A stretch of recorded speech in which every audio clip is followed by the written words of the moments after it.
announced later this week, the full specs, obviously, just announced now.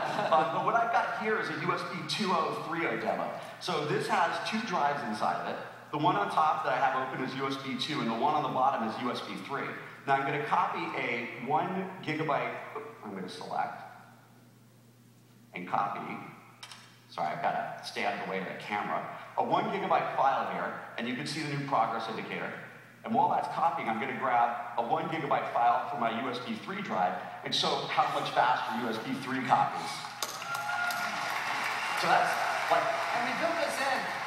This is built in with a class driver, so you don't have to worry about finding all the drivers. We've done a lot of work to make sure that this works everywhere. It does, and it works on all kinds of systems. I mean, this is a 3 terabyte drive that I put into that system. Windows 7, you could boot from up to a 2 terabyte drive.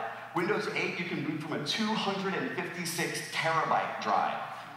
Which, it's like science fiction or something. Yeah, I got one of those in the bag. Well, you know, the reason that that's actually important is because while this drive seems enormous, it cost me less than $150 to buy and drop into that system. So these things are going to be coming soon.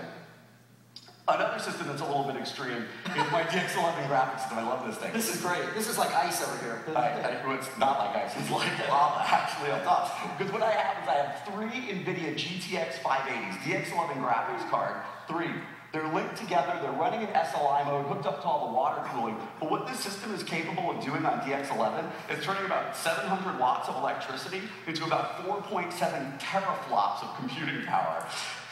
How many teraflops is that? So it's like a woodchuck chucker. Yeah. If you remember that giant Cray supercomputer, like the XPM or something? Yeah, like with the big tower and the nitrogen and stuff. It would take 2,500 of those supercomputers to do the same amount of processing you can offload to those graphics cards.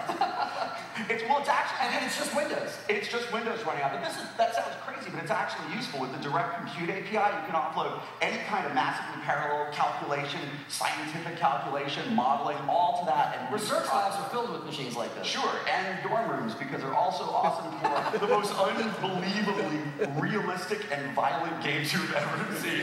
This is a technology demo here. This is a technology demo from Epic. It's using the Unreal Game Engine, which is all DX11 powered, and this camera doesn't do it justice at all. If you get up really close to that screen, you can not only see incredible levels of detailing, but the physics are all rendered in real time, and the whole rest of the world that's off camera is showing a reflection in his eyes. It's like smoke. The thing is unbelievable. It really is. It really is amazing. You can see the wireframe for the tessellation. You can really understand the power of the graphics. But what's really important with Windows 8 is because DX hardware is so prevalent in the entire ecosystem, we built all of Windows 8 on a hardware-accelerated graphics platform. So the reason that the UI is fast across this whole line is that everything has hardware-accelerated graphics, including the apps. So you write a Metro-style app, it's got graphics. Right, all the transitions, all the graphics, all hardware accelerated. Yeah. Which we started in IE9. Yeah. And really baking that into the platform at the native code. I think they like that. Sounds good. Hardware accelerated graphics, no extra work, just write the app, and it runs from ARM all the way up to a system like this. Now, there's